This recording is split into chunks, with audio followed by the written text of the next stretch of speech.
네, 여러분 안녕하세요. 오늘은 스위스의 역사에 대해서 알아볼 건데, 이 스위스 역사가 제가 사실 주제 추천을 통해서 들어온 거예요.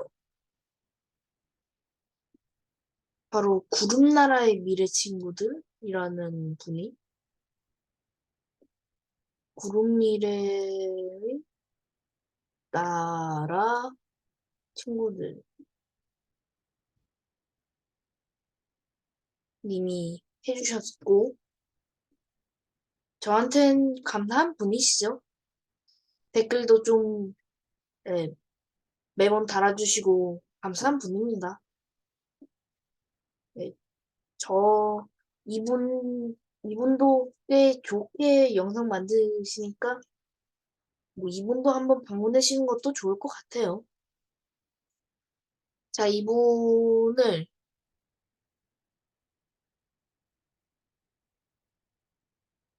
사적인 관계는 없습니다. 네. 스위스의 민족 구성? 여기가 지금 프랑스, 프랑스인이 많이 사는 지역이고 여기가 독일인, 이탈리아인, 로마인, 불가리아인 생각만 해도 상당히 복잡한 역사를 가지고 있겠구나를 알 수 있죠. 스스의 역사 출발합니다. 고대 스위스는 사실 민족이 없었고 거의 독일인이어가지고 신성 로마 제국의 지배를 받았어요. 독일. 신성 로마 제국이 그때 당시 오스트리아 뭐 여기까지 느슨한 연맹이었어요. 상당히 많은 자치권을 본국들마다 가지고 있었습니다. 이 점을 꼭 기억하세요. 자, 그리고 신성 로마 제국이 1400년대에 들어서면서 아직까지 다른 공국들은 독립 안 했지만 오스트리아도 이때는 독립 유고 안 했어요. 스위스가 상당히 당시에 많은 자치권을 가지고 있었어요. 그래서 스위스가 당시에 서약 동맹이라는 이름으로 독립을 했습니다. 그리고 400년 동안 이게 이어져 오다가 프랑스가 당시 나폴레옹이라는 사람이 있었죠. 나폴레옹이 유럽 원정을 하러 가다가 신성 로마 제국을 아예 멸망을 시켜버리고 이제 이탈리아로 가야 되는데 중간 거점으로 스위스 당시 서약 동맹이 거점 기지를 삼아야 됐던 거예요. 그러니까 이탈리아 있고. 그래서 프랑스는 그게 워낙 필요하다 보니까 스위스 서약 동맹을 침공해서 자신의 속국으로 만들었고 그다음에 이탈리아까지 들어가가지고 샤르데나 왕국이 당시 있었는데 이걸 그냥 자기네들 조약을 파기하고 이탈리아 제국이라는 걸 자기네들이 만들어요. 예, 그래서 프랑스가 당시 저쪽에 폴란드를 해방시켜주긴 했지만 이거 말고는 사실상 자기 배례국으로 만든 거예요. 나폴레옹 전쟁 좀 더 설명하자면 러시아까지 갔는데 결국에는 프랑스가 져가지고 파리까지 먹혀가다 다시 왕정이 복고가 됐죠. 당시 프랑스 공화국이었습니다. 제1 대통령이 나폴레옹, 제2 대통령, 제3 대통령이 따로 있었지만 실질적인 권한은 제1 통령이 제, 제1 대통령이 다 가지고 있었어요. 그래서 제가 아까 말했죠. 헬바티아 공화국 이게 성립되었고 나폴레옹이 이제 엘바 섬으로 추방됐을 때 헬바티아 공화국이 멸망하고 다시 스위스가 생기죠. 그리고 조금 있고 있다가 당시에 프랑스, 이탈리아, 당시에 프로이센, 오스트리아가 있었어요. 근데 여기 스위스가 딱 껴있으니까 서로 먹기도 뭐하니까 영세 중립국으로 인정을 해줬어요. 그리고 2차 세계대전에서 참전을 안 했습니다. 나치 독일이나 이탈리아가 쳐들어오지 않았다는 뜻이거든요.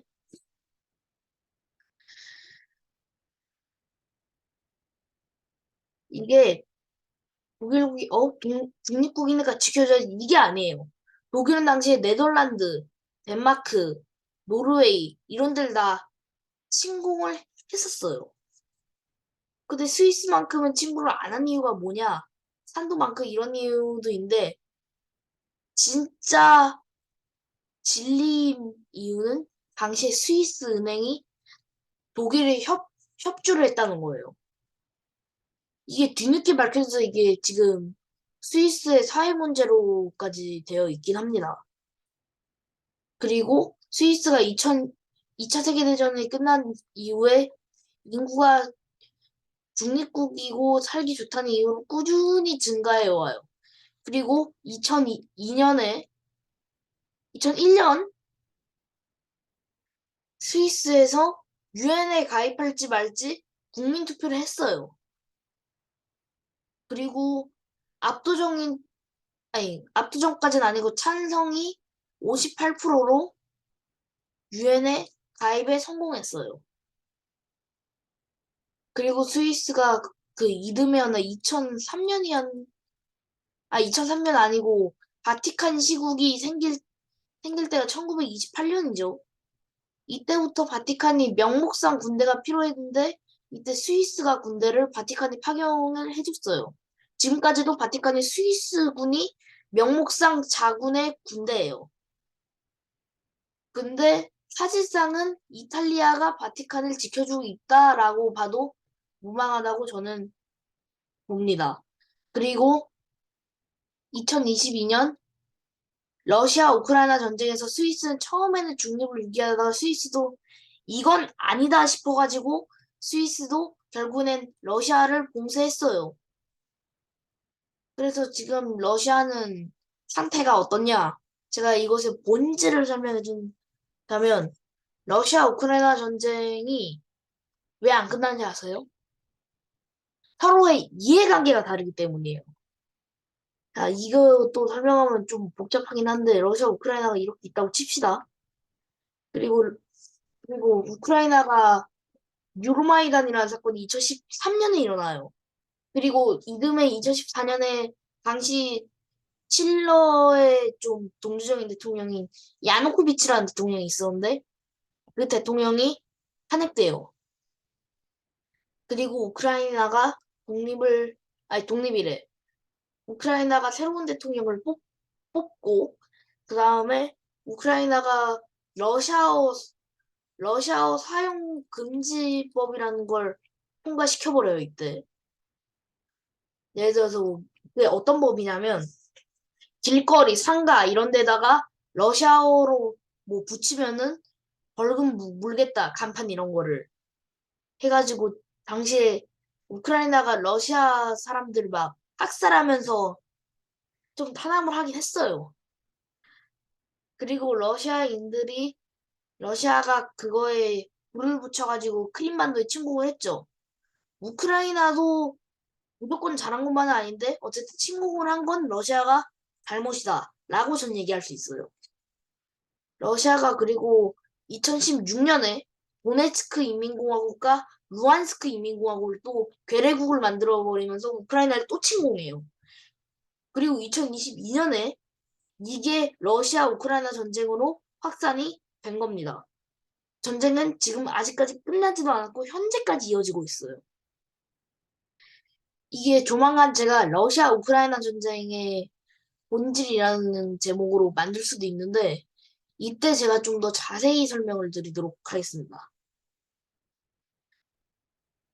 주제 추천해주신 구름미래 나라 친구 구름미래 나라 친구들님 감사하시고 주제 추천은 여러분들도 하시면 돼요. 언제든지 환영입니다.